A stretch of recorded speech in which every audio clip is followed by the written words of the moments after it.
Welcome to Switchfoot 182, the podcast.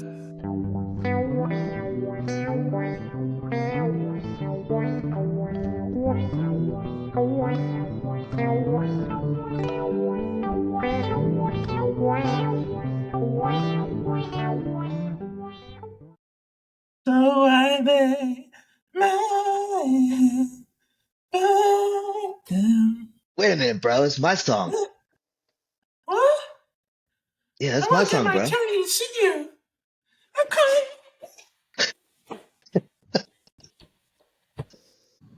Hello, this is Mandy Moore's attorney.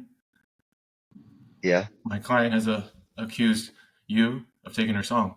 Is this true? No. Welcome, Switchfooters. Switchfoot 182. I'm your co-host, Tony, and I am joined by the Emperor, the Tsar, Cesar Perez. Whoop whoop.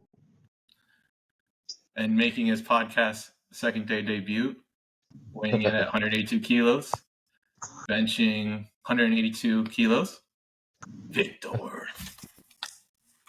What's up? What's up?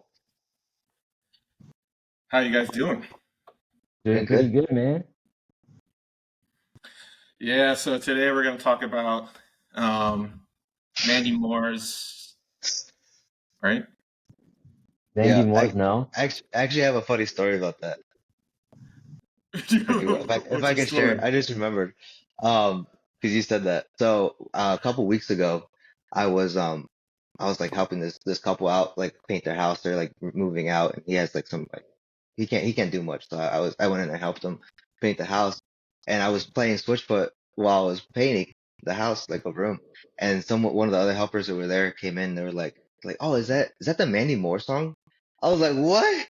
No, this is Switchfoot. Like, oh, they thought that it was like a rock band doing it, like doing a cover of Mandy Moore's song. Like they Wait, legit. that's not it? No, No. absolutely not. You guys are going to have to prove me wrong here. Okay, so I done a deep dive. So if those who listened to our last episode, at the very end, me and Tony had a big disagreement. And Tony said, right, Tony? You said Mandy Moore wrote the song, okay? And then I said no. So we both disagreed on this.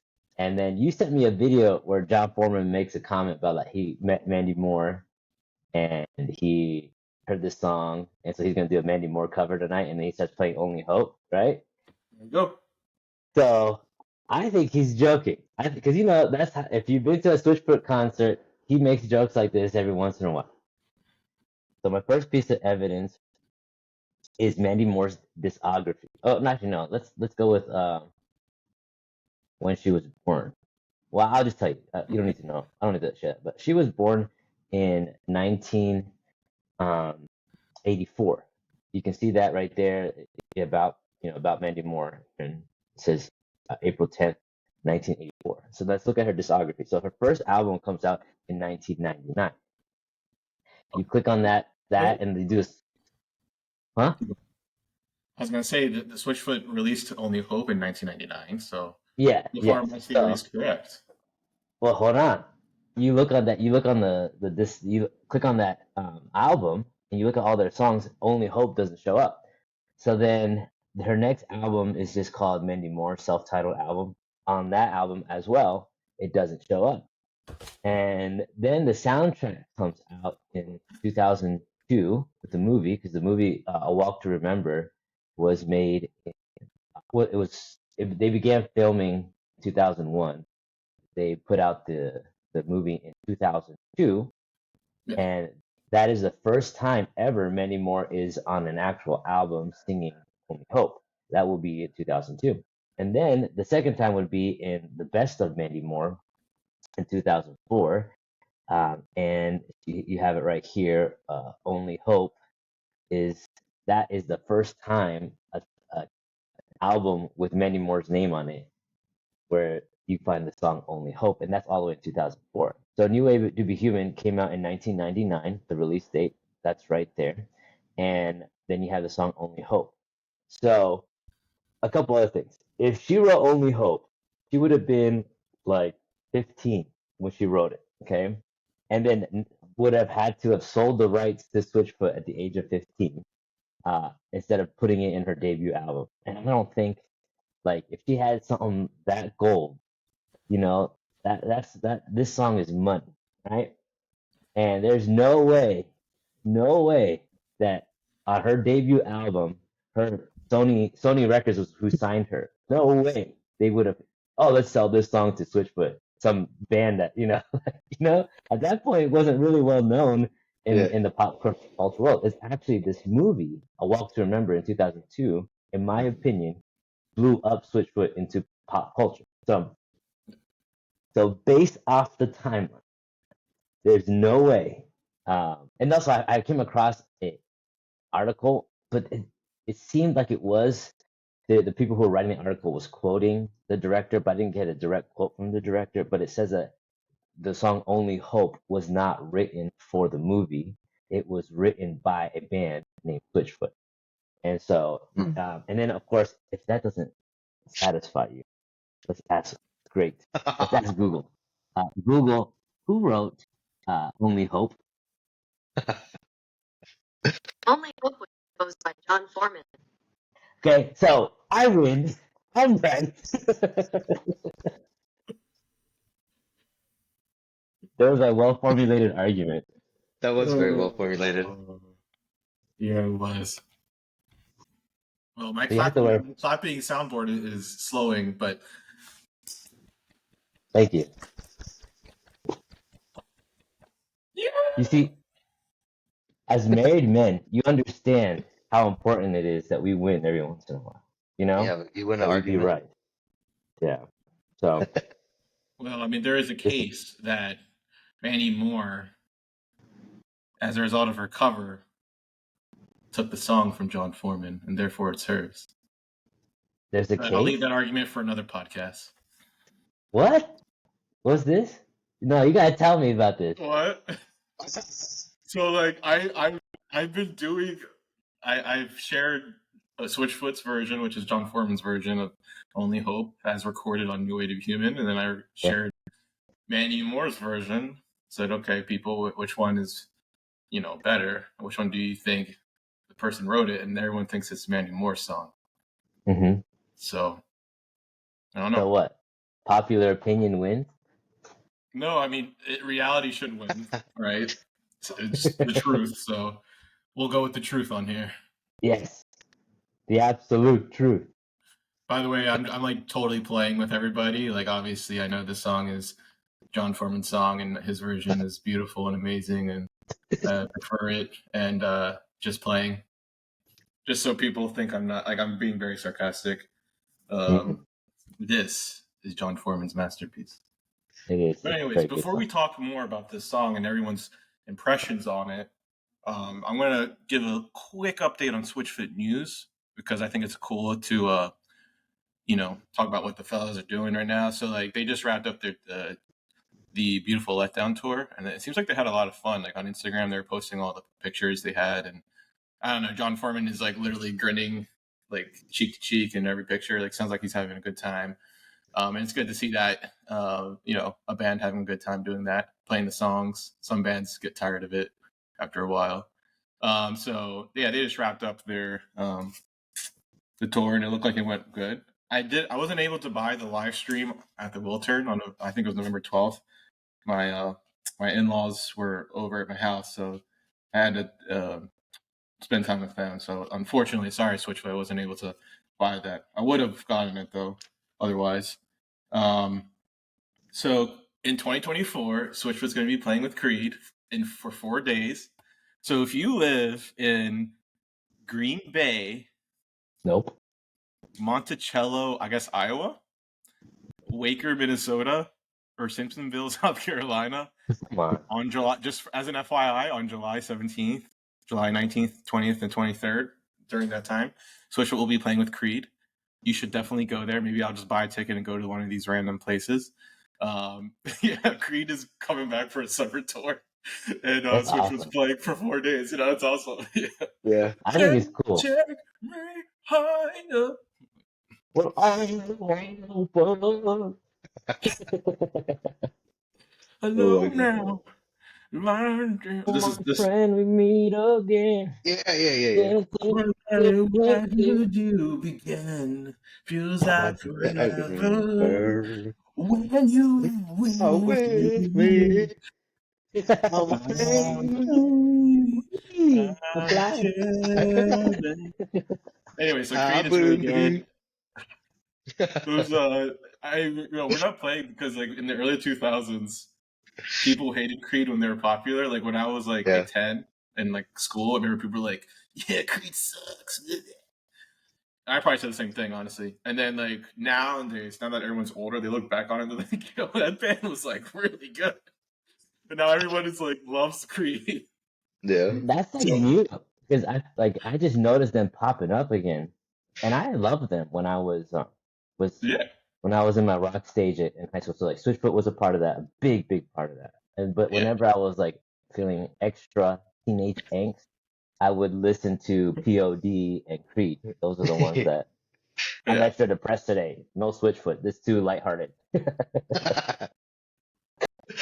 Yeah, It's like motivational. the Creed is not the Creed is like not even Christian. Like Well, so everyone thought they were for yeah. And I came across an interview the other day where they were yeah. like, I don't know why people thought we're not Christian. I was like, dude, I spent my whole teenage life thinking, oh, this is awesome Christian music. I'm so happy that you.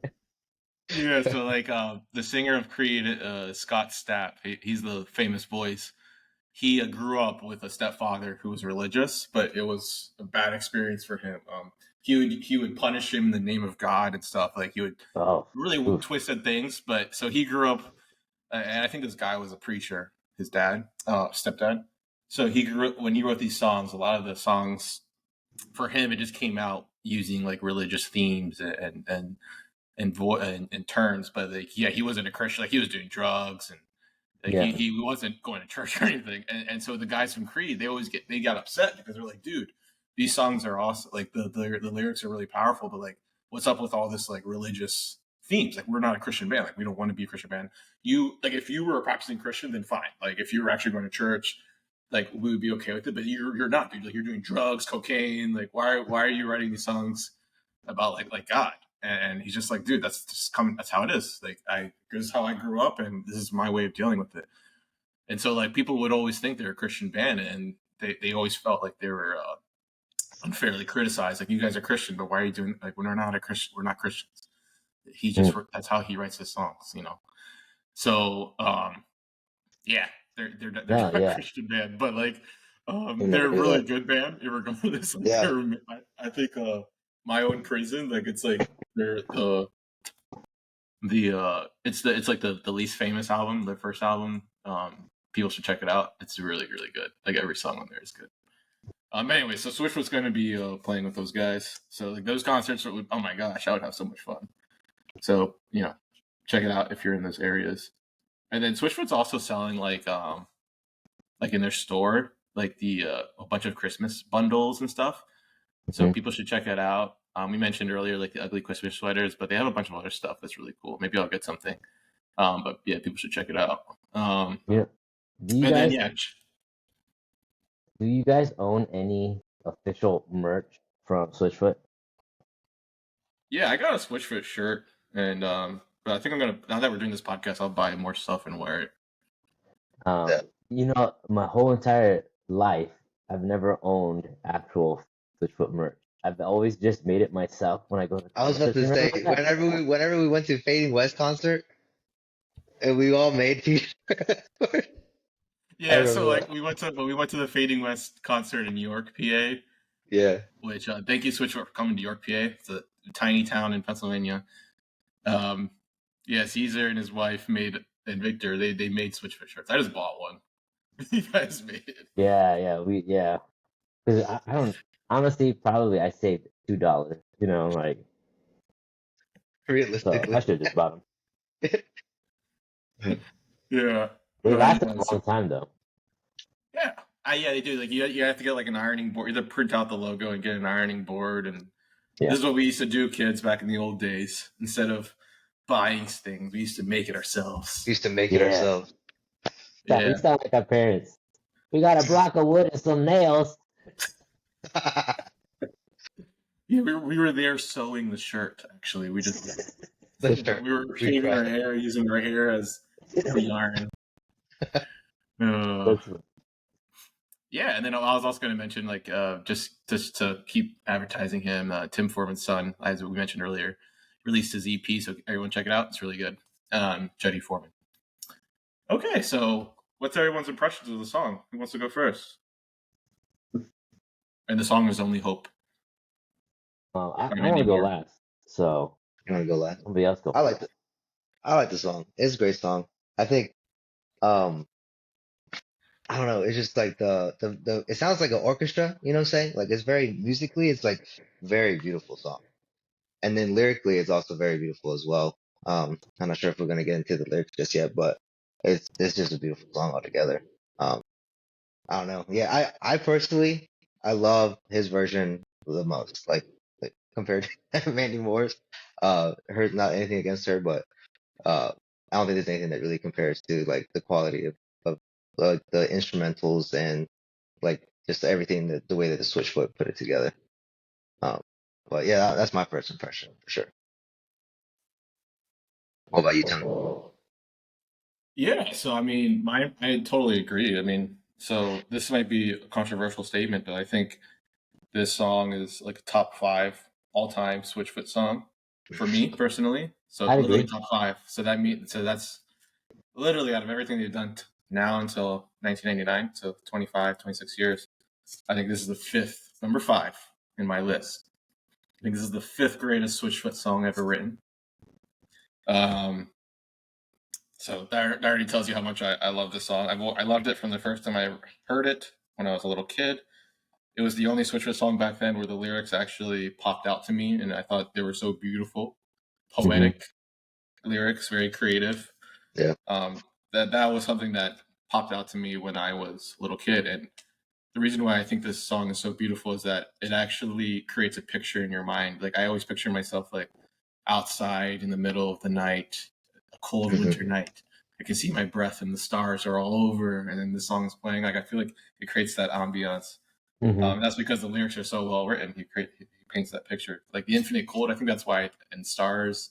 I Yeah. picture myself outside, like looking at the night sky and all the stars. So very beautiful song.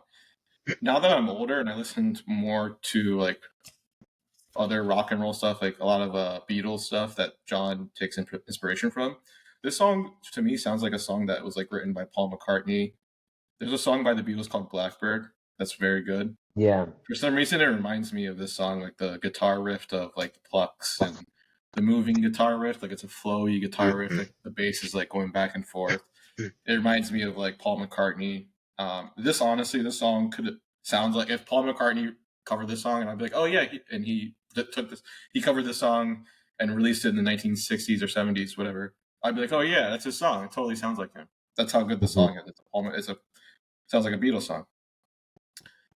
Victor's totally right. The orchestra feel is awesome. Like I love Yeah. the strings. I don't know who they hire. Like I guess like there's a lot of musicians. Like my wife studied music professionally in college, so she gave me a lot of insight. She was a violinist, and so she gave me a lot of insight on like what a lot of people do when they graduate from these music programs, and they'll go on bands.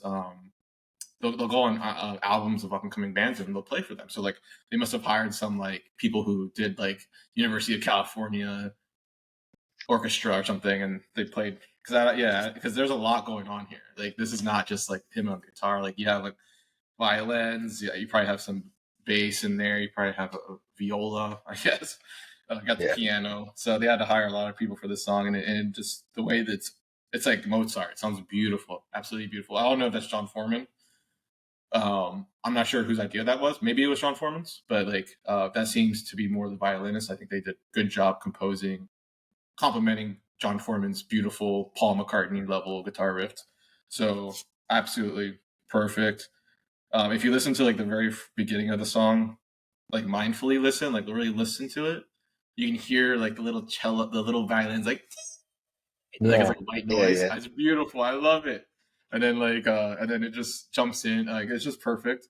And then like the very first verse, I love how the loud quiet dynamic.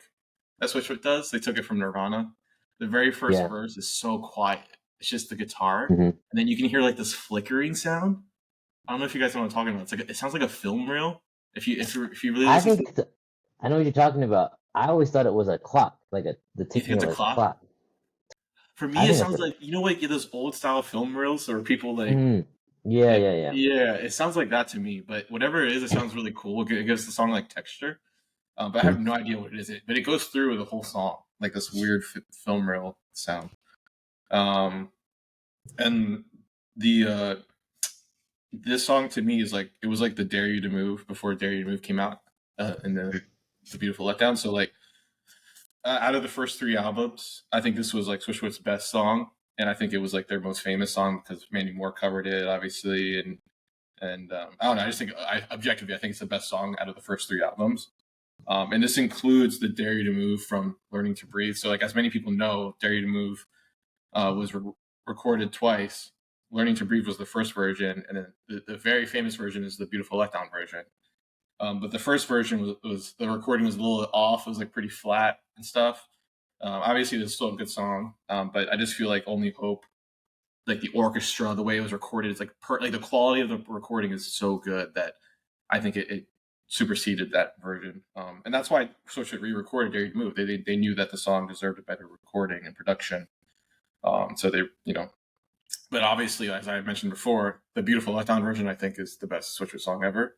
So, but so my point is, I think this was Switchfoot's like most famous big song before Dare You to Move and Meant to Live. So, okay, Cesar, your turn. So, I let my students listen to this song. I did that thing again, and they actually really liked it. I thought, with them being more into hip hop, and if they aren't into rock, they tend to lean towards that heavy stuff. So I felt like this is like, I was afraid that they would take this song as, oh, this is something like my mom listens to in the car, right? Because it's a little slower, not as rock and rollish. But they all liked it. It scored an average of 7.6. That's what the average was out of 10.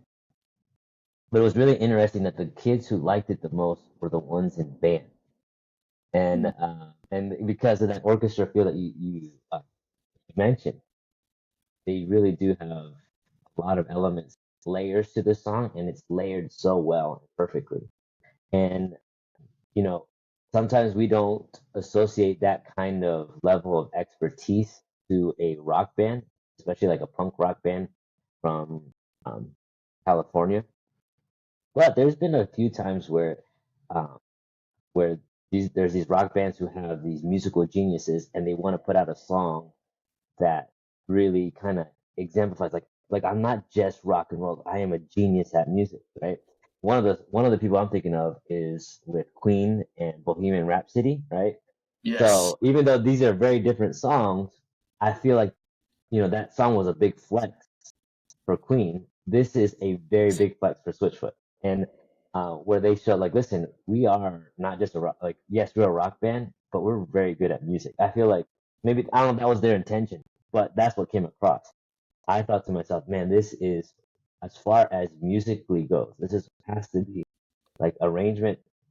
I mean, top 5 for sure. I would put it close to like like if you're just looking at music itself, I would say like number 1, number 2, because it is amazing.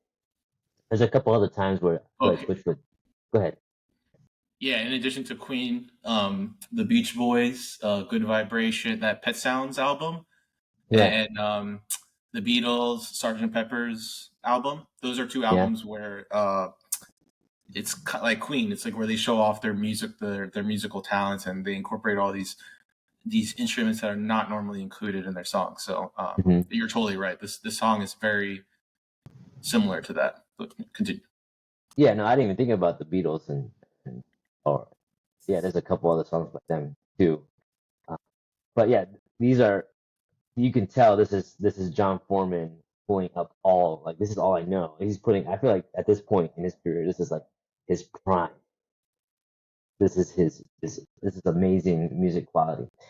The other part that that I wanted to point out was that this is not the only time that Switchfoot does this. There's other songs that are like really deep cuts, but they're like genius. And so the one song that comes to mind, like it's not very similar, but it's Foss, Midads, and Myself. You know what song I'm talking about? I Yeah. woke up from a dream as a golden man with a girl I've never seen with golden skin. Yeah. Yeah, you know what I'm talking about? Yeah. So like That's that from Oh song. Gravity. What album was that from? That's Oh Oh, Gravity, right? Gravity.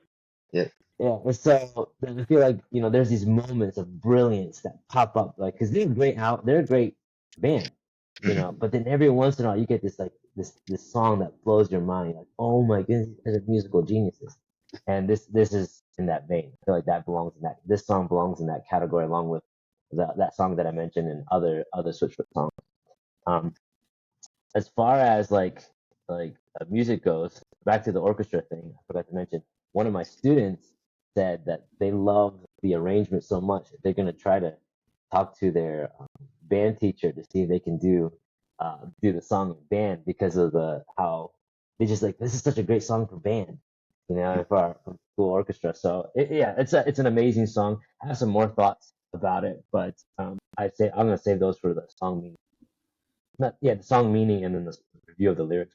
So, but do you want to Awesome, add dude. anything else before we go on to the a walk to remember, like going over the background of that? No, I think that summarizes everyone's. I think everyone agrees that this song is amazing. So Yeah, that's I our feel like it is it's overall amazing. impressions. But yeah, so yeah, it's like a timeless song too. Like it doesn't get oh old. You yeah, know what I'm saying? It's one. You know what I'm saying? Like I feel like it it passes the test of time. You know what I'm saying? For sure. yeah. So this doesn't sound like a song from the '90s. This could have been Hmm. recorded yesterday. Like Yeah. Yeah, that's a great point, Victor. Like I think this is a song that can fit in almost any Yeah. era. This could have been like like with Beethoven and Mozart, but but yeah, to say that this was a song in 1999, I would have no idea. Like if I listened Yeah. to the song, I'd say maybe early 2000s or Yeah. 2010s or something like that. But Yeah. Yeah. It's very in the fresh. 90s, no. I was listening to an interview with Jon Foreman on Air One. I don't know if you guys know what Air One is, but it's like a big Christian radio station. And one of the hosts was sitting down with the interview, and the biggest thing, I mean, it had nothing to do with the song. The biggest thing was like John Foreman kept telling him, "I don't know why you're asking me these questions. I'm nobody. I don't know what I'm talking about." It was like these deep spiritual things. So what came across to me is his humility, right? How humble he was, and I feel like what your comment about like Beethoven, I said this would be like on the level of Beethoven. I can just see like him right now being like, "No, like what are you talking about? Like no way." But I think you have a point. Like it's a classic. Yeah. For sure. I don't. I mean, honestly, like I studied music history. I don't know how much you did art, Caesar. Like I know you played the piano, and I'm not sure what you learned, In but like college, I did 2 years of music before I switched. there you go. Yeah, so you know a lot more than I do. But I did music history here and there a little bit in high school and a little bit in college. But in college, I did more music history of rock and roll. High school, I did music history like Beethoven and stuff, and the songs are good, obviously. But like, I don't see like for me, it's like something like Switchfoot. Like this song is on that level musically. Like I just don't Yeah, like it is less complicated, but um like if you like the Midnight Sonata by Beethoven, like why is that song not on par with like Only Hope, like the guitar riff? Like I feel like they're just equally good. So yeah. No, you brought up the guitar riff. I didn't think about. I forgot to mention that. That is one of the best guitar riffs, yeah, and it's actually it not. sounds It's like Paul not easy. McCartney. It's beautiful. It is. It's poetry on strings. Like you can't. It's hard to play, honestly. And Ben Shapiro, I like to watch him a lot, and he makes fun of anything that's not classical. Like, oh, those are not real musicians, right? And he'll say stuff like he'll make fun of rap music. Like that's just easy music, it's not hard to play, and that it takes somebody disciplined to play Beethoven. But like I feel like the music, especially that guitar piece, a beginner cannot pick that up, and it's genius. It's beautiful. The chord progressions in that song, Yeah. it's it's really good. Ben Shapiro has to shut up when Yeah, don't bring politics. We're not a politics. We're not a yeah, politics podcast. sorry, should have brought up Ben. I'm gonna bring up David Pakman. Shout out. I like David Pakman. Anyway, so I like that's someone. So there you go. We balanced it out. Okay, everybody. David Yeah, Pakman's a progressive. Okay, look, so we're friends. We get along. It's a well, Switchfoot.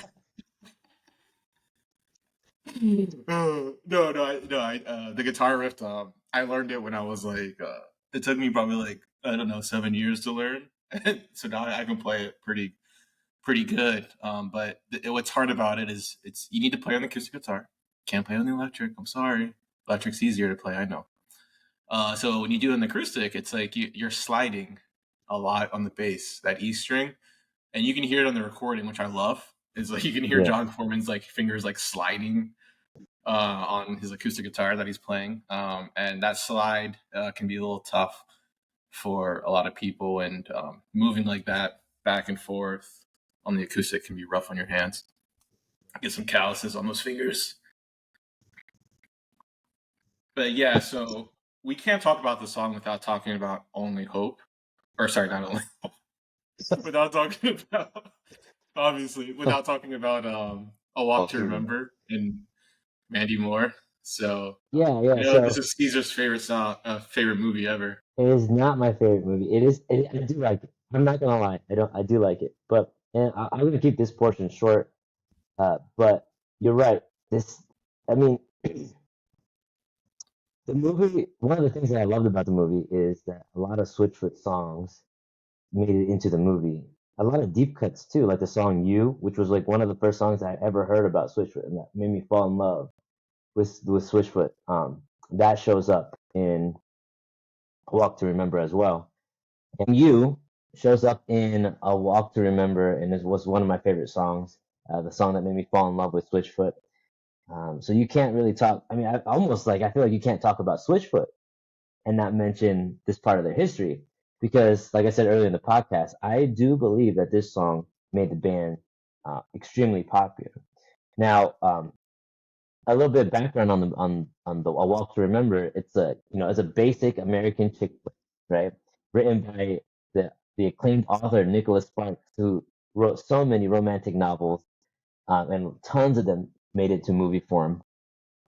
And for those of you who haven't watched the movie, you're missing out on honestly on a classical piece of literature and some great. I mean, a cinema. It's a really good movie. This is how I know it's a good movie. This thing came out in 2002. We're talking 20 years ago. Okay, and there's kids in my like sophomores and juniors in my classes that have asked me to play A Walk to Remember in class. They're like, it's a Christian movie, and this is a Christian class. Let's watch it. And I was like, I'm not sure if it's necessarily a Christian movie. Like, it has lots of strong Christian themes in it. You could kind of spin it that way, but it's a romance movie. So, but it's pretty good. I like the story. It's the basic bad boy kind of like rescued by the good sweet Christian girl kind of feel. But one of my pet peeves about this movie is actually the song "Only Hope" and how they use it. Because if you haven't watched the movie, the song is introduced at this big play that the school's been working on, and she's the main character, and she's wearing this, before she's dressed kind of like the word my wife uses a lot, frumpy. Kind of dresses frumpy up until that scene where she's like comes out in a nice dress, and then she starts singing "Only Hope," and I'm like, this is not a love song, and they're like trying to make Wait, it a love wait, song. wait, wait, wait. It's not a love song? We'll discuss the No, lyrics later. yeah, Okay. we'll discuss the lyrics later, but it's not a love song. And Switchfoot actually laughs about this. I was watching an interview with Switchfoot, or no, reading an interview with Switchfoot, and they laughed about how funny it is how where some of their songs um, make it into these shows, and the song itself has like, even though it sounds beautiful and the music itself fits with the scene, the lyrics don't. So Only Hope, I feel like, was like exactly that in this movie, where it was this dissonance. And if you're just like enjoying the scene and just enjoying the sound, it's perfect. But if you're paying attention to the lyrics, this girl singing about God, praying to God, and this Yeah. guy's like, oh, drooling out of his mouth, like, I'm in love with this woman, you know? And it's just like weird. Like, I don't know, I I find it mean, weird. yeah. So, what's it called? Well, uh, you're right. Like, I think I don't know whose fault that is because the song doesn't say God; it says you. Yeah, And almost every lyric I could sing the song to my wife, except for some lyrics that are almost undeniably about a higher power. yeah, So it's like, I do agree with that, but I do think some of these like the chorus, it says, maybe I'll say this for the lyrical portion. We can talk about it more, but it says I want to be only yours, or was it I pray to be only yours. That yeah. sounds like romantic. It is. Like It I don't is want you pretty to date anyone romantic. else. Yeah, so but anyways, real quick, I wanted to mention, the song "Underwater" by Switchfoot. It's like a super deep cut on Legend of Yeah, Chin. They yeah, played that song on Dawson's Creek for like yeah. 40 seconds, and that song I think is like about a girl like struggling with alcoholism. I think that's what that song's about. Yes, it is. Yeah, Yeah. so like, it had nothing to do with no one on Dawson Creek was drinking or anything. It was just like a random thing. But yeah, you're right. Well, I'm glad you brought up Dawson's Creek because these two movies actually go hand in hand. First off, the main boy is an actor in Dawson's Creek. The majority of the movie was actually shot on the scene of Dawson Creek. They brought a lot of sets from Dawson's Creek. It was in the same state, same area.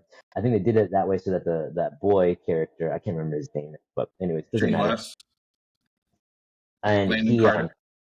I can't remember. Doesn't matter. But my point is that they shared it with Dawson Creek, and Dawson Creek also used a lot of Switchfoot songs. Now, Jon Foreman, in one of his these articles I was reading, was talking about how people use their songs in weird places, and one of the ones that he talked about was using a song about that he wrote about God, and it was used for a hot tub scene. That's what What? I was like, this kind of stuff happens with them all the time. So anyway, so it's I'm thankful to A Walk to Remember because it really pushed Switchfoot into the main popular conversation. I know all the kids at my school. I went to a Christian school. As soon as A Walk to Remember came out, all the girls and then started singing Only Hope, and they were playing it on the piano, and they were trying to like learn it so they could sing it at church for like a church song special. And we would argue all the time. I was like, this is not a Mandy Moore song. This is a Switchfoot song. This is a Switchfoot song. And we would have these arguments. But now, back then you didn't have access to Google like you do now. So I couldn't make my well-formulated argument that I made at the beginning of the podcast. So I like this transition away from A Walk to Remember to talk about the lyrics. So here we're gonna dive into like what we were even talking about. This is actually a Christian song.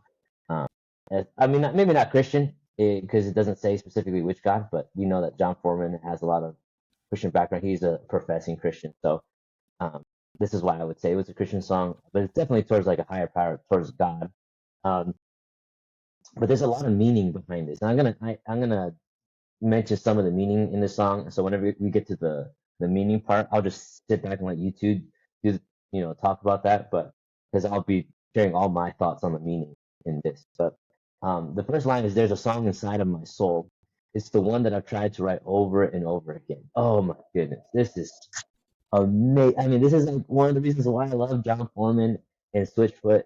The lyrics are so poetic, are so beautiful. The song I've tried to, and you think about like us struggling in life, and we just keep trying and we fail. So okay, we tried it this way now, and that's kind of the image. Like this guy's trying to figure himself out. He's trying to figure out the soul in his heart, the song in his heart.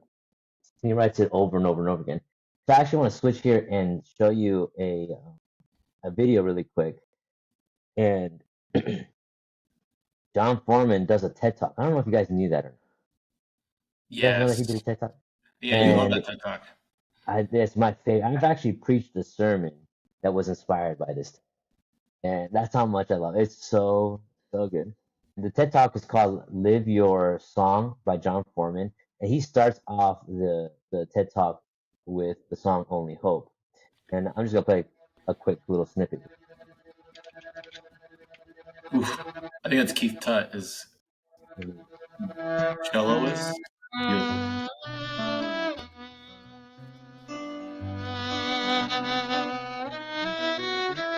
Anyway, so he plays the song and then he gets to this part where he starts talking and If you only enlist and he starts talking about what I believe is the meaning of the song. So the meaning of the song, he Love starts off song. saying this: "There's a song inside of you, an anthem in your chest." This is Jon Foreman talking in his TED Talk. There's an anthem inside your chest. Your heart is keeping time with the music.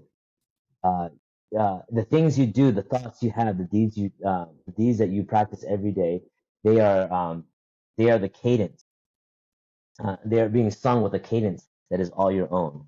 And every morning when you wake up, your song is burning to come into existence against the backdrop of the symphony of our time. Oh my God, who comes up with this stuff? This is Yeah. amazing. Wait, who wrote that? That's Jon Foreman. That's his TED Talk. Like if you go, he's doing a way better job.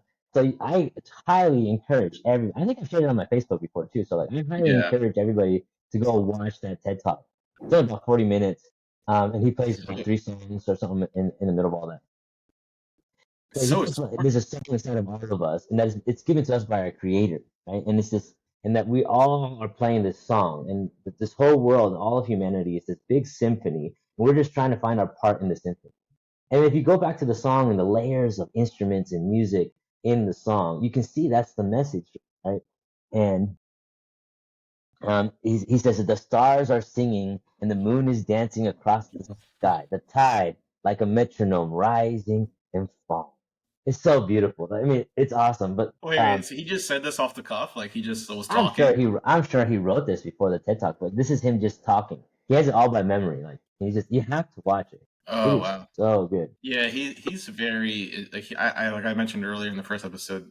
All the Switchfoot guys. Well, Tim was too young. I'm sure he would have studied, but they all went to University of California, San Diego, which is a very top school. I mean, these guys are academically smart, and what you just said, I'm like blown away. Like that's beautiful use of the English language.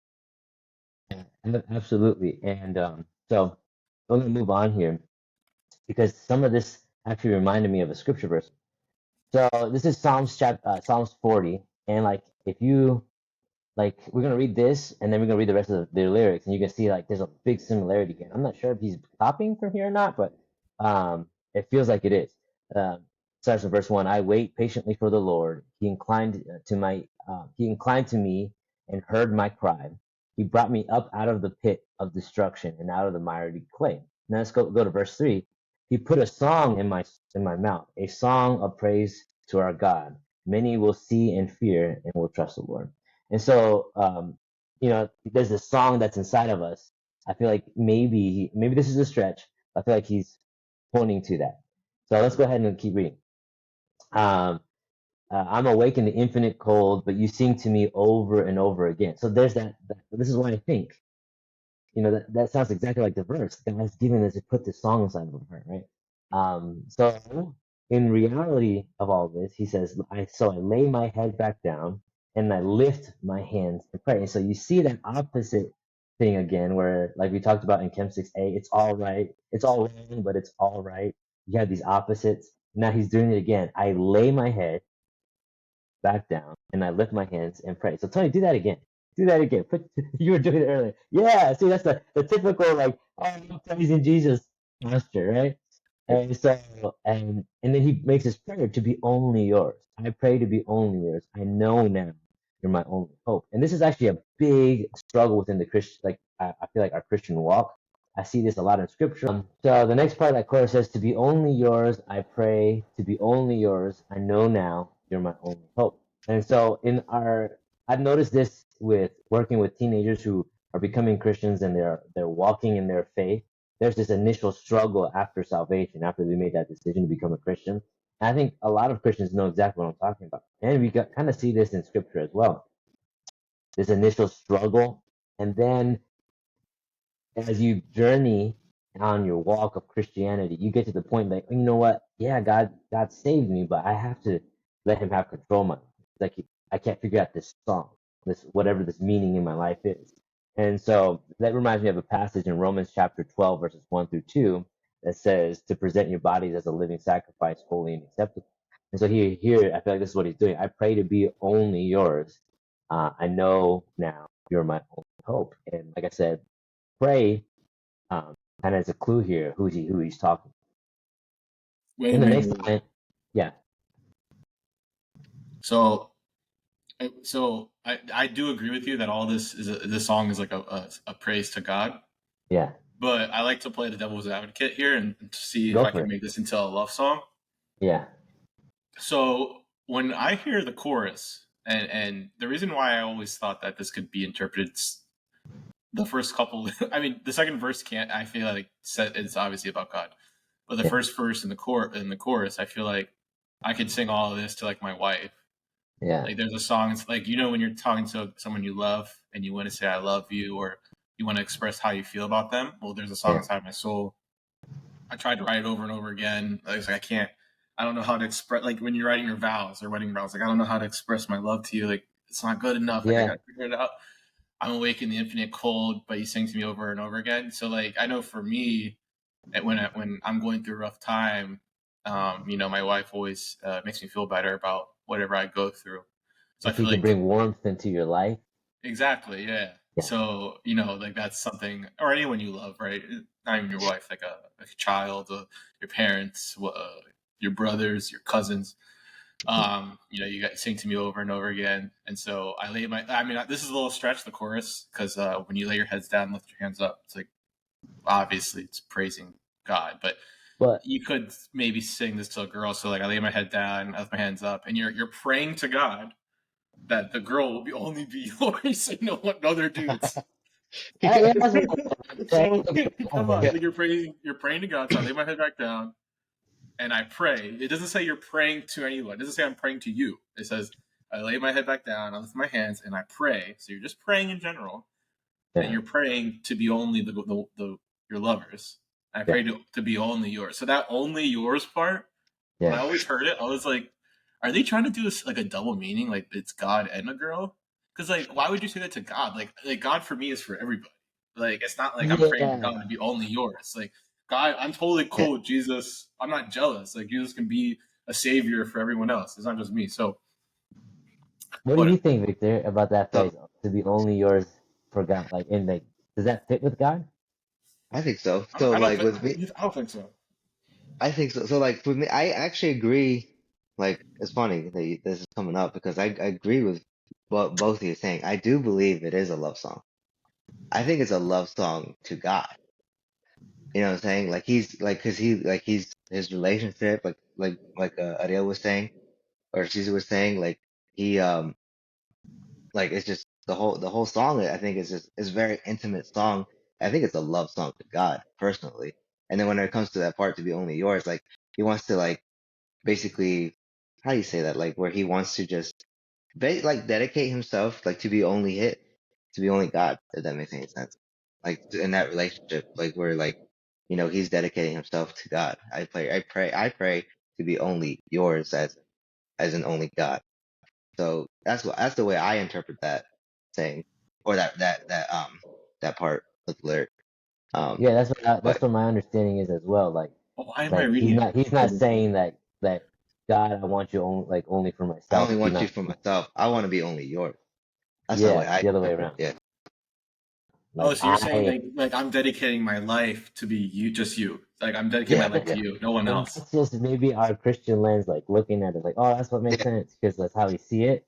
Because that's how we were taught. Like we were raised, like, okay, when you become a Christian, Yeah. your whole entire life, everything, the food you eat, the clothes you wear, TV you watch, the relationship you have is all for Jesus.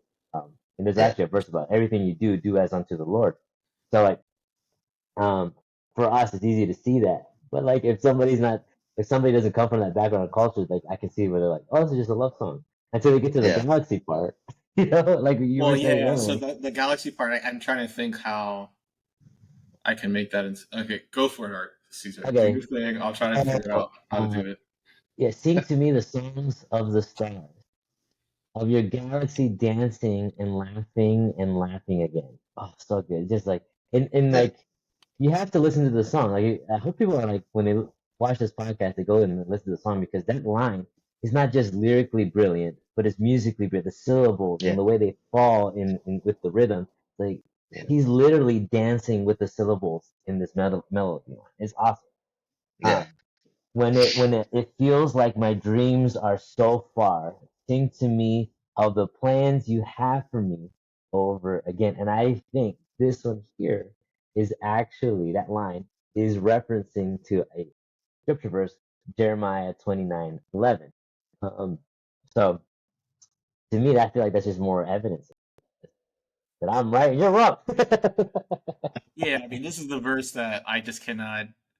I'm trying to make this into a love song to like a secular song. Let me see if I can do this. So sing Frank to me of this. Sinatra, Fly Me to the Moon. I don't know. Yeah, I mean, sing to There me of you this go. the song of the stars. Yeah, I mean, this is undeniably about God. Like, God created the heavens and the earth. He created stars. Your galaxies dancing and laughing. Your galaxy. Um, Sing to me of the plans. Like, you're right, that Jeremiah verse. That's something that I've always been taught in Sunday school. God has planned for you. What are you gonna say, Yeah. Victor? Yeah. No, yeah, like that part where he talks about like the stars dancing. Like I really like that because I feel like it also like portrays like the beauty in God's creation.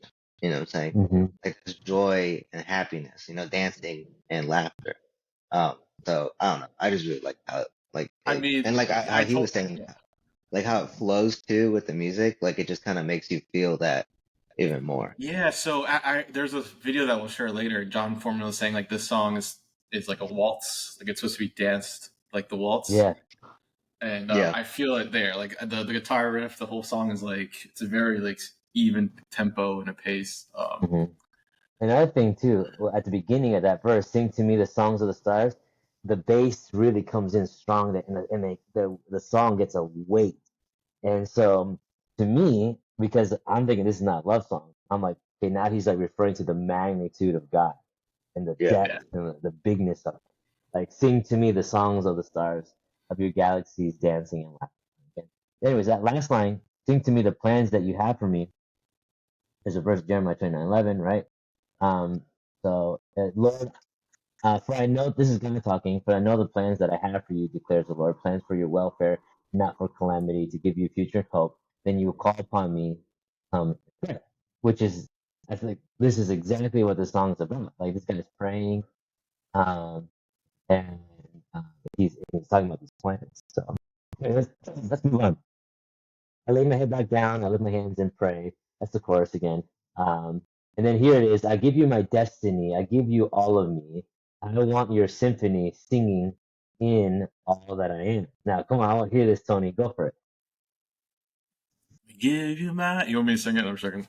Oh, no, I'm talking about make this Um, a love song. yeah. So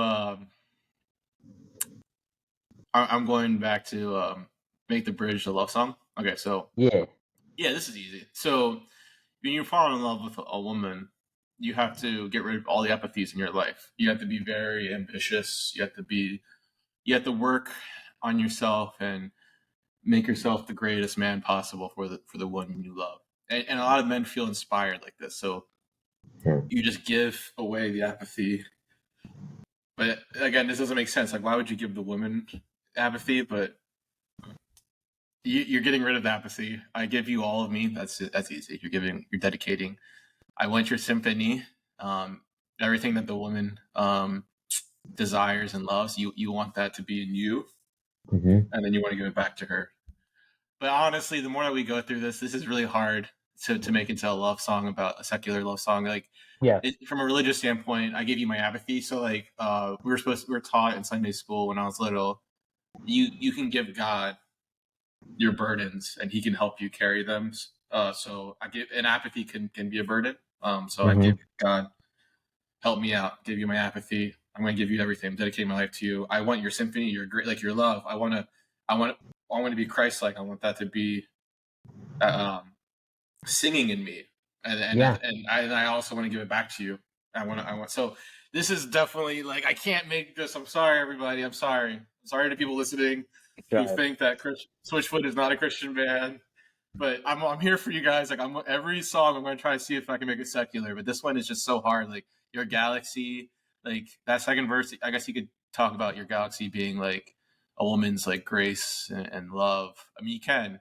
And I think Switchfoot tried to make this dual It's meaning romantic. song. It's definitely romantic. And the thing is, Yeah, that's actually a very American thing to do with Christian music. is to romanticize your relationship with God, which I honestly I have a little bit of theological problems with, but it is a thing that we do. Like it's very typical in Christian music to romanticize your relationship with God, and so this is it's why it's easy to take some of these Christian songs or songs by Christian artists that and you can take them both ways. You can be, oh, this is a song about Jesus. Oh no, it's a song about my boyfriend. Yeah, and I think Switchfoot purposely uses the word "you" to make this song okay Well, for secular everybody, yeah. people. And Yeah, then in the documentary Fading West, they talk about that. Their music is not just for the Christian, it's for everyone. Because and one of my favorite lines uh, from that documentary was that we're bringing our music to those who need it the most. And so like and I mean that's I love that kind of philosophy. Don't Mhm. box yourself in. You have some great news for everybody. You have uh, the solution to everyone's problems. Why would you like hide in a building and keep it away from everybody? Take that message out. And so that's with my job and the way that my calling in life, if you want to put it that way, that really rings out to me. So I don't get offended at all that they don't mention. They do. I don't know. they I know start John doing it Foreman later does. on. Yeah, so Switchfoot in the mention of God and Jesus. So those first three albums, there's a lot of spiritual songs on the first three albums. But if you just listen to it on the shallow level, it doesn't come off as spiritual because they don't use the word Jesus or God. The Beautiful Lifetime doesn't. All the Columbia albums don't. The independent albums, which is like Hello Hurricane, Vice Yeah, Versa, it becomes a little bit more spiritual. And then as they go yeah, on, as they get older, as they become more independent, they start saying God a little bit more yeah, yeah, because they're independent and they don't have to listen to the labels.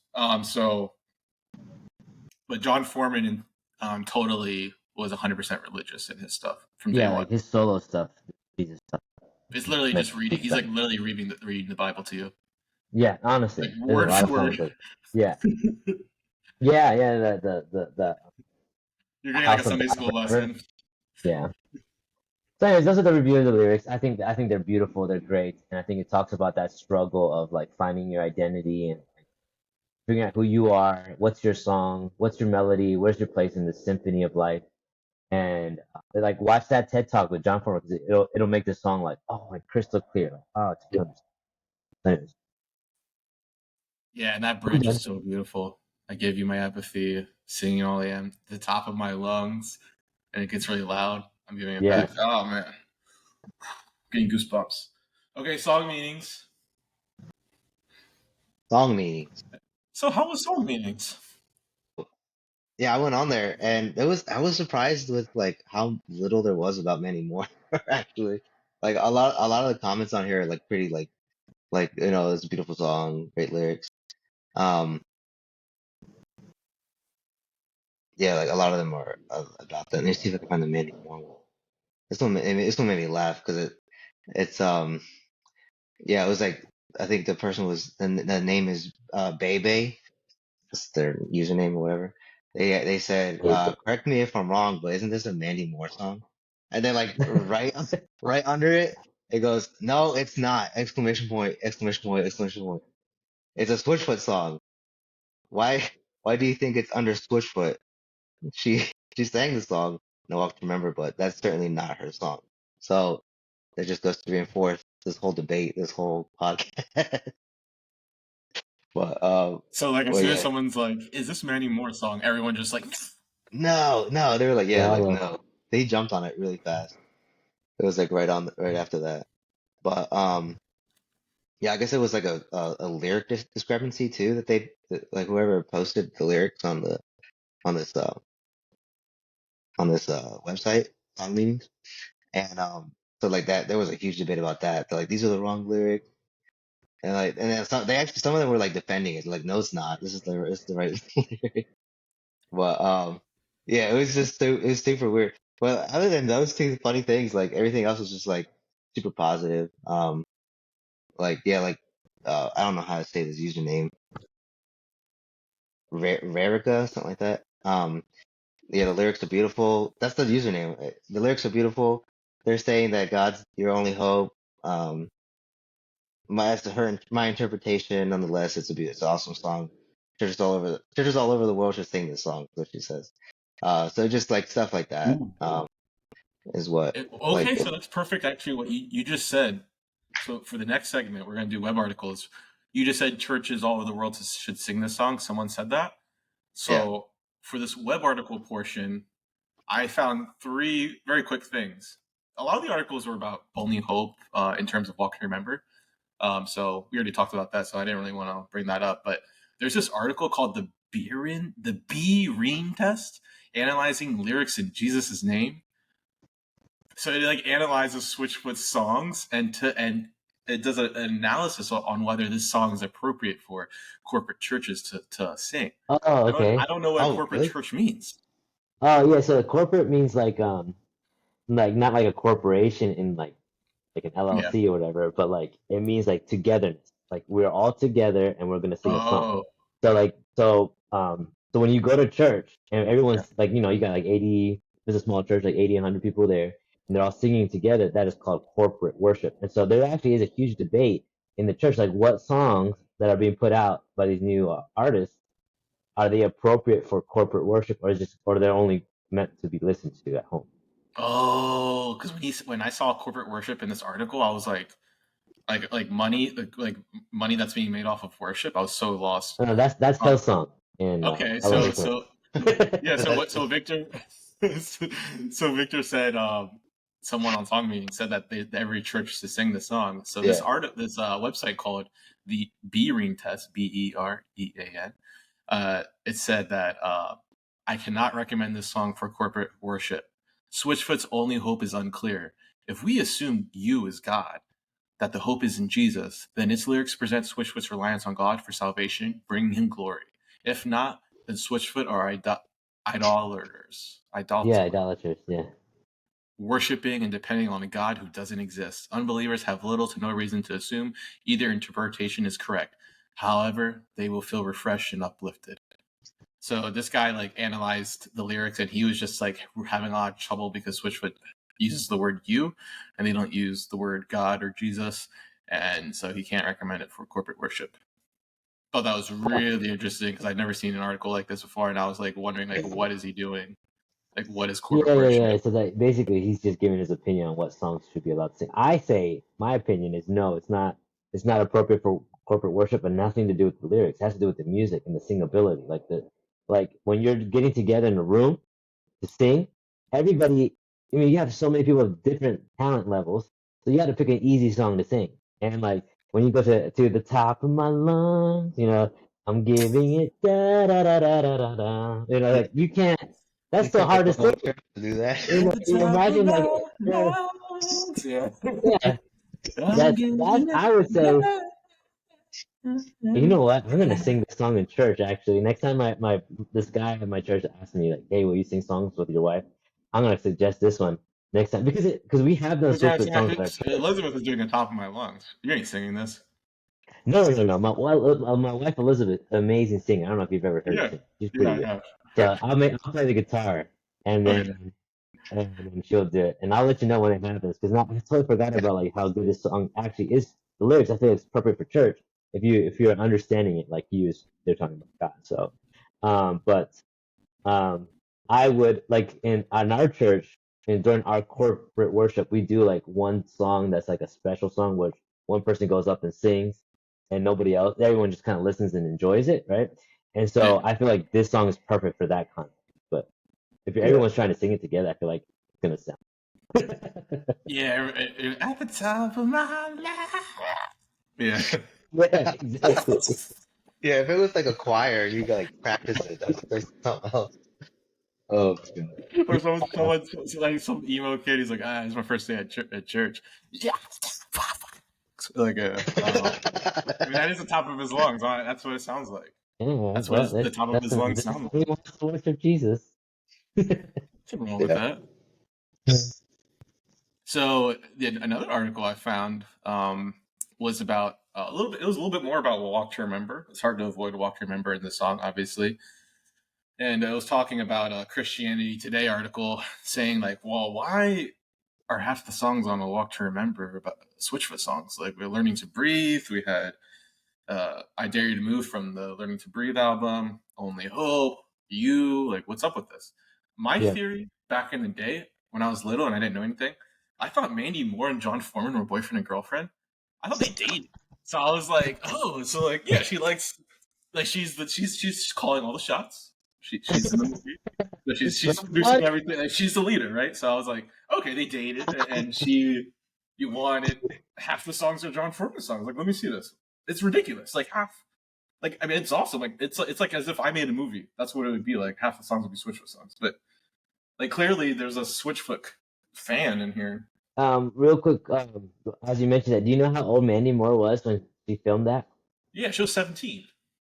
Oh, yeah, so like, how old was Jon Foreman? He was Like, probably like 22, 23, so my bad. I mean, like, Yeah. I didn't know anything. I was a little kid. I didn't know that Jon Foreman was a grown adult, that she was a teenager. Yeah. She looked older. When I was 10 years old, I thought she was like 20, 30 or something. Yeah, no, that was actually really funny going back and watching it. I was like, dude, she's young. I didn't realize how young she was. Like, because and Yeah, like so you like said, I have the soundtrack up here. They have "I Dare You to Move," which is from "I Dare You to Move" is the version from "Learning to Breathe." "Dare You to Move" is from with "No Eyes," "The Beautiful Letdown." They have "Learning to Breathe," so that's 2 songs. "Only Hope," "You," and then "Only Hope," Mandy. So like half these songs are Switchfoot songs on the Walk to Remember soundtrack. Yeah. And then "Someday We'll Know," which is a song by the New Radicals. They did a cover of Mandy Moore and Jon Foreman. So 6 songs include Jon Foreman. So I was like, oh, okay, they're dating. But I was totally wrong. So the reason why I like the line a lot. They did a song together. I mean, dude, yeah. Oh, by the way, yeah. So "Someday We'll Know." It's like a love song, and the guy's John, and the girl's Mandy Moore. Anyway, so I thought they were dating. But no, I was totally off and totally wrong. So the reason why A Walk to Remember is half of it Switchfoot song is because the guy who produced A Walk to Remember, his name is John Lachey. He loved his Switchfoot's music, and he instantly wanted their music in the film, and it became a vital ingredient in the soundtrack. It did. I mean, it was like, because like they honestly made the movie pretty wholesome. It was a pretty wholesome movie for a romance novel, right? Because sometimes they can be pretty saucy, and this was not. And but they needed to give that bad boy feel, and for some reason, I just felt like it was a perfect balance of like, oh, kind of edgy, but still wholesome, And that's yeah. I will say this though, like I was gonna watch Walk to Remember yesterday, in preparation for this, and I was just like, I like the movie, right? But the movie, like, Only Hope the song hasn't aged. Like, it's totally, like Victor said, it was timeless. Yes, I agree. But that movie, like, it's good. I'm not gonna say it's not. Like, if you really watch the movie and you really picture yourself in that situation with someone you love, like, you'll cry. Like the last scene with like Landon, he's like looking out in the ocean. He's like, "Our love is like the wind. I can't see it, but I can feel it." You're like, oh. No, anyways, it makes you cry, right? And this is the movie I would, when I was 21. I was a Switchfoot fan. I was like, oh, I'm going to show this. I used to watch this movie to like girls that I like. I used to, yeah, they all loved it. They all cried. What? That was your move? Yeah. You want to watch Walk to Remember. It's my favorite movie. I mean, it really wasn't, but I already knew it was Switchfoot. Otherwise, I would never. That is too funny. Yeah, they would all cry at the end. Because it's like a twist. Like, if you're listening to this, I'm not gonna spoil there. I'm not gonna give it away, the spoiler. But there is a twist to this movie.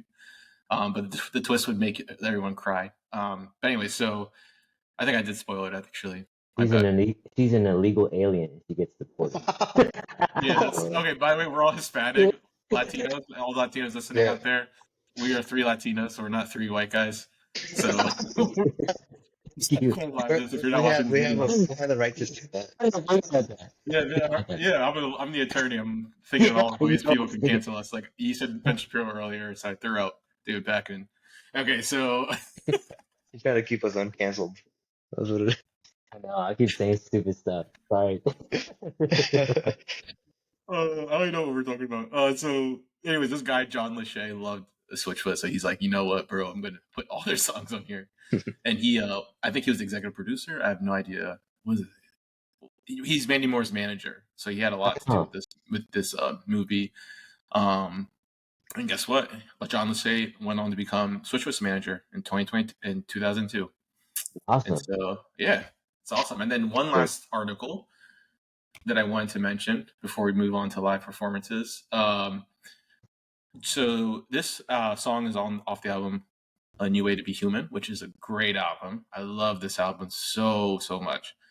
But it's based on a book by Charlie Peacock, who was the music industry veteran who found Switchfoot and really gave them the start and signed them to their Rethink label. Yeah. Charlie Peacock released this book called A New Way to Be Human, a provocative look at what it means to follow Jesus. So it sounds like a Christian philosophical book that he wrote. And Jon Foreman. I have no idea. Yeah. That's cool. Yeah, it's on Amazon. It's on Amazon, $40 on Amazon. Oh, forget it. Kind of expensive. I'm not charging Yeah. you. You'll find it used one. I mean, we all gotta make money, man. Actually, you get $13 used. I went with the book. I watched the movie. There you go. No, there's a I'll just listen to the album. I think the album probably Like the covers movie. everything. No, it's $13 used, so I'd recommend if you want to get the collectible, $72. But Jon Foreman writes the intro to this, and Jon Foreman's review is this: New Way to Be Human is an alarm clock for the soul, ringing loudly, welcoming the dawn of a new day. Forward by Jon Foreman of Switchfoot. That guy can Man, say John, come on. some beautiful things. And we're going to get to live performances. This is the official live video of Only Hope. It was released 2 years ago, so it's pretty recent, and it features long-haired Jon Foreman. Jon Foreman has different stages. Yeah, his hair This is is ever evolving. yeah, this is when he has long. I think this is peak Jon Foreman hair. Yeah. Beautiful. Anyway, so this is the official live video.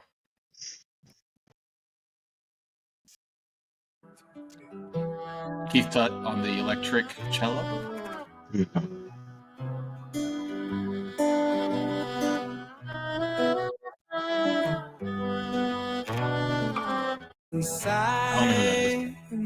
Oh, He has a dude, nice that beard. drummer is awesome. I saw him live Yeah. once at a Jon Foreman concert. Dude, the guy's so good. Yeah, He dude, like, this guy's sick. He has a nice beard too. Yeah. Nice mustache. It's the one that I've tried to write over.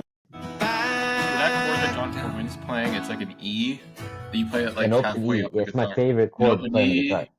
Yeah. There you go. So it's, and the reason why this is, I was listening to another podcast.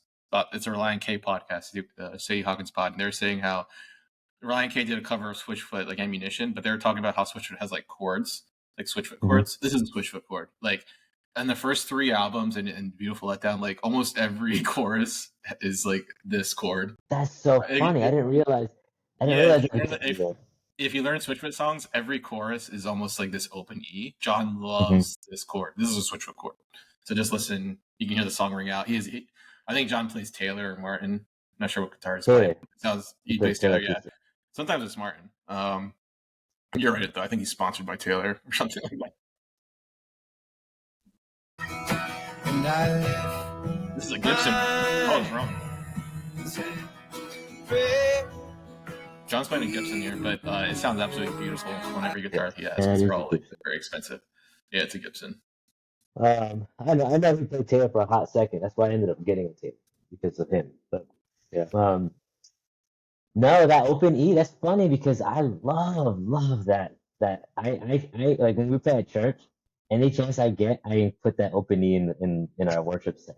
Any chance I get, I was like, "This sounds good here," and I like start playing it. And there's like all these songs that I've written within because there's like a lot of funny chords that are easy in that area. I don't know if you know what I'm talking about, but you can switch from an E to an A and to a B without barely moving any of your fingers, and it all just rings and hums. It has like this drone sound to it. I love it. So good.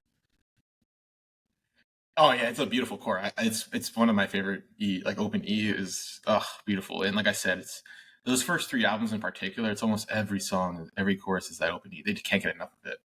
And it works for every song. So this is from Live in Ventura, which was like this DVD that Switchfoot did early 2000s, maybe 2018, 27, or sorry, not 2018, 2007, 2008, maybe around there, financial crisis times. this is a super famous version of Only Hope. Jon has strings playing here, so this isn't a concert. I have no idea how he get the people to come. I think that's Keith Tutt, is it? Might be. Look at the lighters, though, in the audience. That's awesome. Yeah, that's a Taylor right there. He's playing a Taylor. Yeah. So I really like this because he brings the string people in, and everyone has a lighter.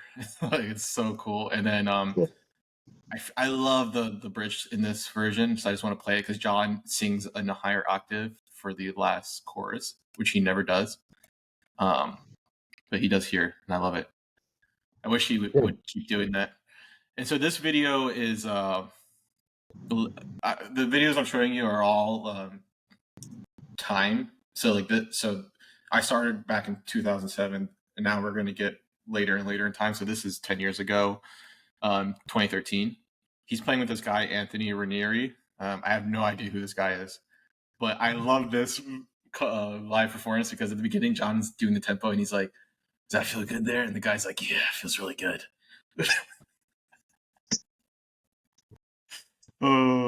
It's funny. It's like the most played part too. And then this is a part. This is 2016, and So Far Chicago. Jon sings with Zealand, and it's a really. I think he just like brings her. It's this girl. It seems like a Chicago singer. It seems like he just randomly brings her up the stage. He's like, "Hey, you want to sing a song?" And she's like, "Absolutely, yes. My dream has come true." So he brings this random person who was listening to the concert. This isn't planned, and he asks her to come up and sing. So she's not I've prepared. seen him do that before. Yeah, she's not prepared at all. So this is like off the top. No way. Yeah, she's really good. Every time. Like, this girl is not prepared. She just loves the song.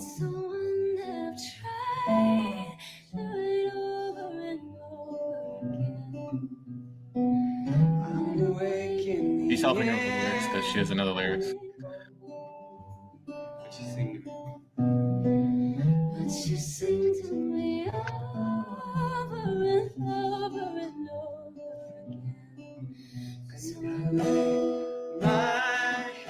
So it's absolutely beautiful. Cool. Like I said, I've seen him do that before in concert.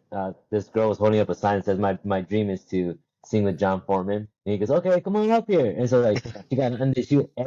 He was even surprised like how good she was. Everyone was like, "What?" Yeah. And it was amazing. It was like one of the coolest parts of that whole concert. It was really cool. Yeah. And then, Jon Foreman's just such a good guy. I mean, I look at all this stuff. He's such a good man. Let me know if you guys can hear this, but this is Jon has some banter here. He talks about Mandy Moore. This is in London from 2017 before he plays Only Hope. I think she's just joining Hollywood right about now. And so this song was written. Actually, our very first tour ever was over here to the UK. Yeah, and we came over here and we played Greenbelt Festival. Then we had a few days off and we were supposed to play a couple other festivals, and we had a hotel booked here in London, and we didn't have any money. We literally had all our budget for the entire tour, and we were like to the penny counting what we spent on everything. And that's when we heard that there were waves in France, and we had like 3 days off. And so we did the responsible thing. We checked out of our hotel room and we slept in the park in Hyde Park during the day, because we thought, well, it's safe to sleep by day with all your gear. And then at night we were just like, oh crap, what are we gonna do at night? We didn't really think that through. So we just kind of hung out, and we like just kept getting kicked out of place after place and train station after train station. But we saved all our enough money to be able to take the Channel to France, and we surfed. And yeah, that's what it's cheering for. I remember it well because we sent Chad to the store because we didn't all have enough money in France to go to buy groceries, and we were like, okay, so make these, make this €10 count, like get something awesome for us. And he came back with bananas, that's awesome. bread, again, a very reasonable choice, and tomatoes, which at that point, I hated tomatoes. And so I thought to myself, this is the worst decision he could have made. But to this day, I love tomatoes now. So, it does. After that, I think this song was on the next album, if I'm remembering correctly. Is it on New Way to Be Human? Yeah. So it was a weird time because you write all these songs in college and then you drop out of college and what are you going to write songs about, And this is a song kind of trying to figure out what it's like to be 21, or 22, or 25, or 40, or whatever it is, right? And so it still feels like a question, and it still feels like a song that I've continually. That banter is awesome. Like That's good. You mentioned Mandy Moore for 3 seconds. Now that I think about it, but that story is so cool. Yeah. Like hearing how they struggled when they were young, and then so here in this clip, Jon admits that this is a Mandy Moore song. He does not. Get that. Yeah, he does. So here's where Jon admits that it's a Mandy Moore song, and so this is why I always thought it was Mandy Moore. This is from 2018, December. And from then on, I was hooked. And this is a song, I remember coming up to LA and meeting Mandy years ago. And here it is, guys. And here it is. She sang this song, and everyone, now when I play it, everyone's like, oh, I love that song that Mandy, I love that Mandy Moore cover. So if it's okay for tonight, I'd like to cover a Mandy Moore song for all of you. Make this. The rest of my case. He's talking about the Switchfoot banter. This is his joke. You can even hear the person like recording going, oh, like. Yeah, she was legit offended. She was she was. She's like, oh. Everybody thinks Mandy Moore wrote that song, and like I just recently, a couple years ago, I said something about it. It's like, yeah, It's like, yeah, Switchfoot song. It's like, no, it was a Mandy Moore song. I was like, no, it's not. And they're like, no. I mean, like, still, people will still get confused. That's an old movie. Oh no, he just said it was a Mandy Moore song there, so that's why it's a Mandy Moore song. So I don't know. Do you guys remember during COVID? I blacked out COVID. I blacked it out. But one thing that I remember was like Jon decided to do covers of songs like every single day, and he would put like day 1, and he would play like a song on his guitar. Day 2, day 3, and this is like I don't know what day this is, but I always thought it was funny because like we thought back then it was going to last for like 20 days. Like he kept doing like day 54, day 1000. But he did Only Hope for one of the days. So actually, before you get started on this one, like I was so glad you brought this one up. This is my favorite. This is my favorite like guitar version of this song because I feel like it's a little bit different, but it's pretty good. Like it's amazing. Seriously? Just like nice. Yeah, pay attention to his fingers. It's like and like the sound. It's just slightly different, but it's amazing. It sounds so good. Okay. And about the fact that these are strange times. We all need to find new things to look forward to, new parts of a day that we're anticipating. You guys want to hear banter, or should I fast forward? Things that I'm looking forward to. It's gonna start soon, so you're good. Us back to the 1900s. I think this was the 1900s in 98 or 99. Simpler times. This is a song called Only Hope.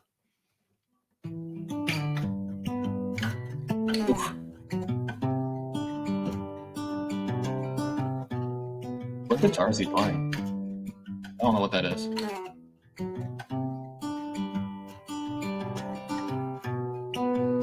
There's a song that's inside my soul. Do you hear that bass line though? How different it is? It's the one that I've tried.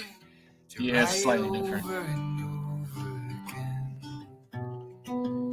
I'm awake in the it sounds like the Beatles.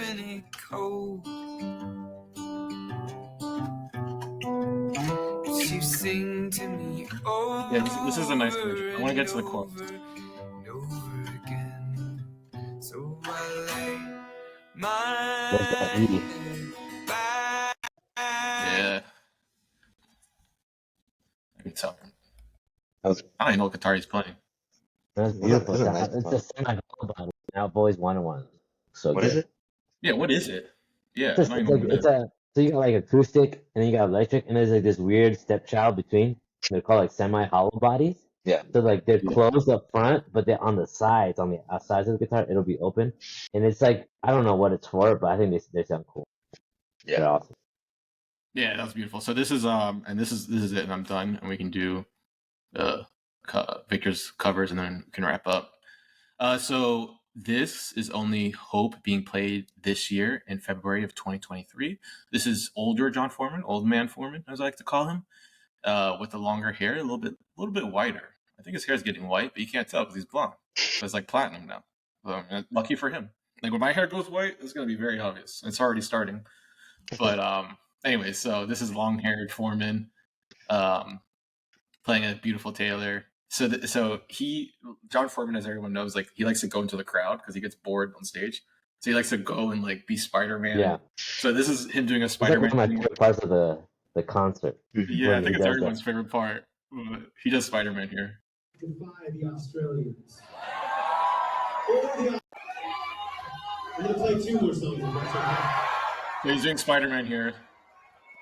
I want to start. I felt like my favorite part of the night is when I'm Grab someone's hand for support. Very Aussie. Can I do that again? Whoa! Rock and roll. Like I said, I think he like hit his guitar. Yeah. I had a feeling about this show. Good to see you all. And ever since 2020, I take very few things for granted. So on nights like tonight, I'm like, I don't know when the next time I'm ever going to be alive in Sydney, Australia, playing music. You know, I mean, I'm alive and playing music in Sydney, Australia right now. That's reason to go all the way, right?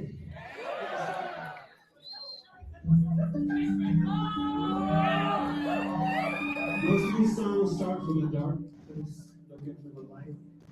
Poetic Foreman. This one's a waltz. He's a waltz.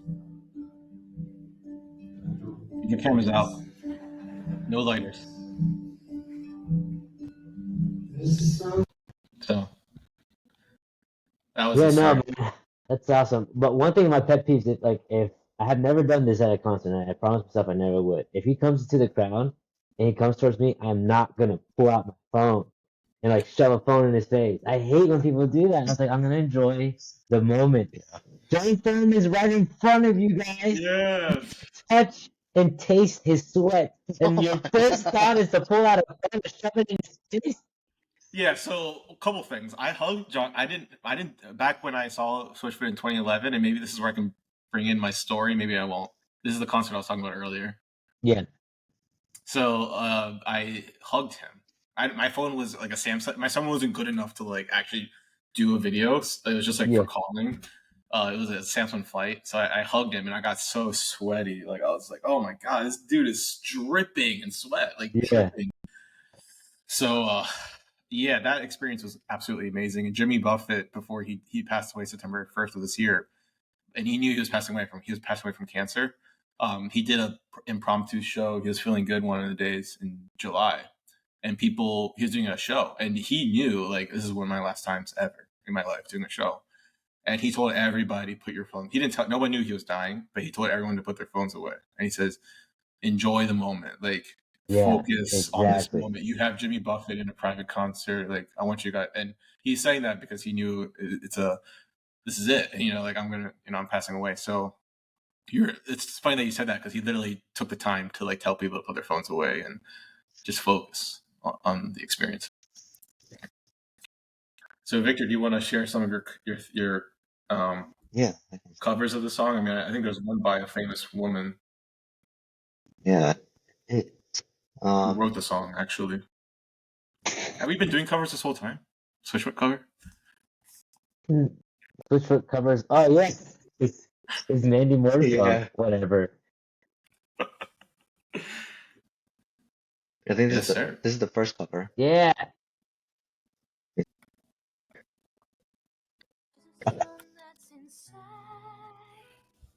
You guys, This is She's a great good singer. song. Yeah, my wife loves her voice better than Jon Foreman's. Sorry, John. no, Love you, it's John. good. Well, this is the first cover I'm gonna go over. This is the most, Yeah. probably the most famous cover. Um,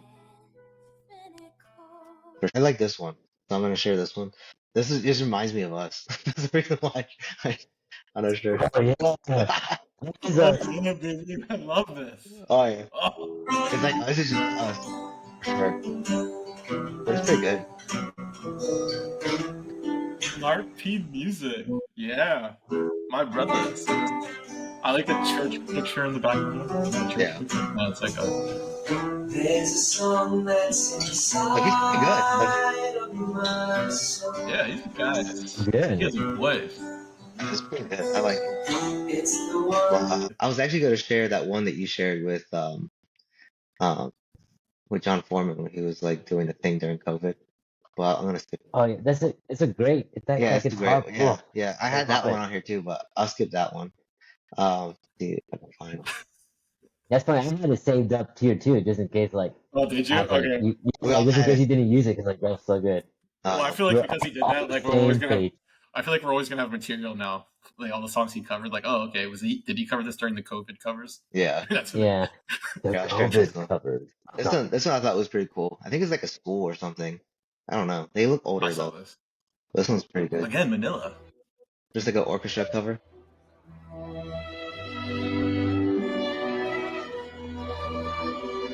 Yeah, it's beautiful. Switchfoot is very big in Southeast Asia. Wait, I like this one. It's pretty good.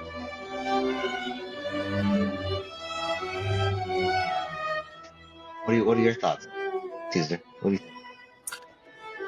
I'm just thinking, what Tony's right about the whole Beethoven thing. Yeah. You know what I'm saying?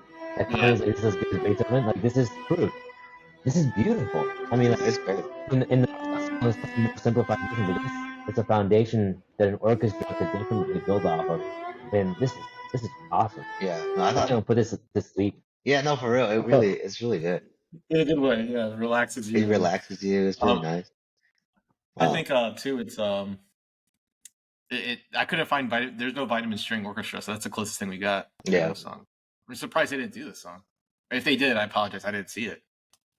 No, it was really good. This one kind of made me laugh because, yeah, I'm not sure. It's like super. You'll see what I mean. You'll see why I mean it. It's good. I'm not trying to be mean, but it's still make me laugh. Oh yeah, this is good. I like this one. Yeah, it's really So good. this is like on the ski resort. Yeah, yeah. But it's not, I don't know. It's just something about it. It's just like a girl band vibe to it. It's the one that I Just a video. Like Yeah, they but put that's so better much. than They us, put so much effort into over it. and over. Yeah, like where they're at is beautiful. That looks like Idaho. It does. It does. I guess that's like Utah, like Say it again, let's see that. Yeah. Huh? Do you think it's in Utah? That's my guess. They're pretty good. They're really good. So Caesar is saying that this is by Mormons. Hey, what? Caesar is saying this is by Mormons. By That's Mormon? crazy. I guess it would be like these are some Mormon chicks in Utah, Oh, yeah. and that Yeah. because it looks like Utah, but I could be wrong. I could. That's pretty funny. I'm not gonna lie. I'm saying. I'm just saying, like they had this really nice choir. I totally disagree. I'm publicly saying I disagree with some of their theology, Yeah. but they're really good singers. Yeah. So, That's the, I think I didn't put I have that a theory together. that Michael grew up Mormon, and he's a good singer too. So, but anyway, But that's that just my- video was good, Victor. I like that video. It's really It was beautiful. very good. Yeah, and it the was girls are killing it. This one's really good. It's like a kind of amateur one, but it's pretty good cover. Like just acoustic. Oh, this is like classical guitar. Yeah. It's like the nylon string guitar. Yeah. But I like this one. Oh yeah, you're right, dude. Like he's pretty good.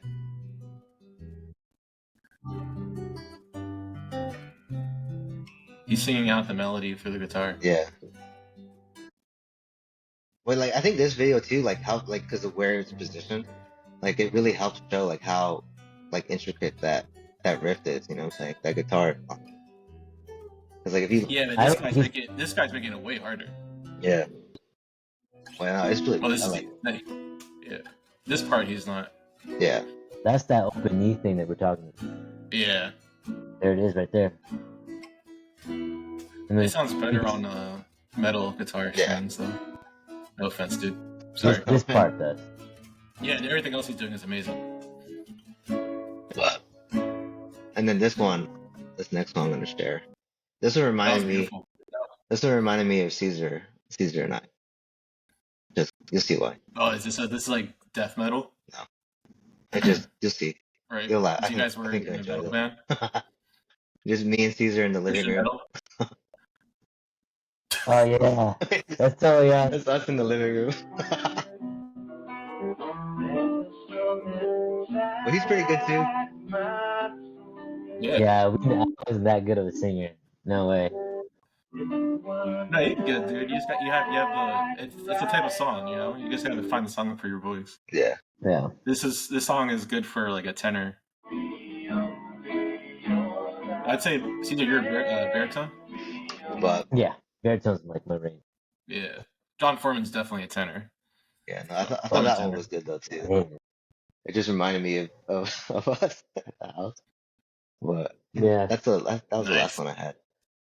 Believe. Okay, can I share one really quick? Yeah. You don't have to put this in the podcast. If you can edit this out if you want. But there was when Mateo was born, I'm still a huge Switchfoot fan. I bought him a Switchfoot Lullaby. Oh yeah. CD. I remember that. I don't know if you remember that. I remember that. It's, I'm gonna share this on the screen, okay? I'm definitely keeping this. Here it is. So here it is. Tinkle Tinkle Little Rockstar, and like they would take rock bands and like make a cover album, but lullaby version. And I would play this for Mateo. Like even before he was born, I would take headphones and put them on Elizabeth's belly, and then like play this song. But, like this kid's gonna grow up to be a Switchfoot fan.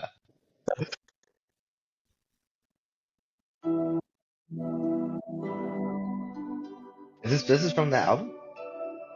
Yeah, it's so slow. Yeah. It sounds like the background to like a video game, like Zelda. Yeah. It's like Minecraft. You would play that for like I would play that for like when he would go to bed or something. I lost all the MP3s though. They're like I'll save them on my phone, and I lost the CD, so I don't want to buy it again. So that's awesome. I'm keeping that in for sure. And so like the videos I found on YouTube, now that we're done with the covers, I found like two like I don't know if we have to play it, but they're not that interesting. But I just found like two acoustic karaoke versions of the song, kind of like what you just showed Cesar, but for like adults to sing. I actually don't really want to even share them because like I feel like everything we showed before that has been a masterpiece. These are like weird like computer versions of the song. I don't know, it's really hard to describe, but you can check it out on if you're doing karaoke night. It's on YouTube. But what I do want to finish this episode on is I think the best live performance of Only Hope, and it's not by Jon Foreman. Who's it by? Oh, wait, just wait. If he says Mandy Moore, I'm gonna throw my computer across the screen. It's been on there all day. My esteemed client, Miss Mandy Moore. This version is beautiful. I think it's better than anyone has ever performed it. So Mandy, my girl, she doesn't really perform this song a lot anymore. So like you had the movie A Walk to Remember, and then all these years she hasn't performed it. But about 3 years ago, she decided to bring it back into her. I think this is during the whole COVID thing too. I think she was doing like because a lot of artists were doing covers of stuff during COVID. I remember this is during COVID. Yeah, for sure. COVID. And so this is like somebody like recorded this on Instagram Live, and I just think whoever this dude is on the guitar, I forget his name. I don't even know the dude's name. I'm sorry, dude. But I like his version of this song, and then Mandy Moore's voice, and like, oh man, it's just so good. And she's my client, so I gotta advocate for her. You have to represent.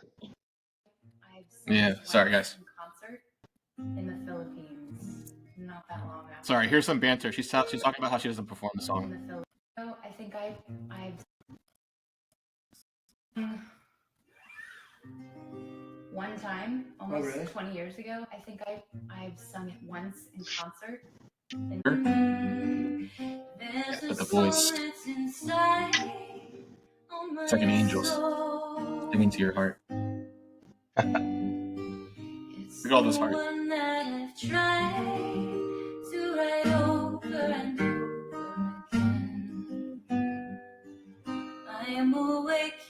So listen to the, wait for the chorus. You'll get goosebumps.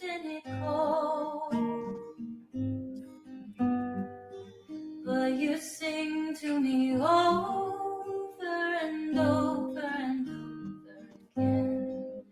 So I lay my head back down. That's so beautiful.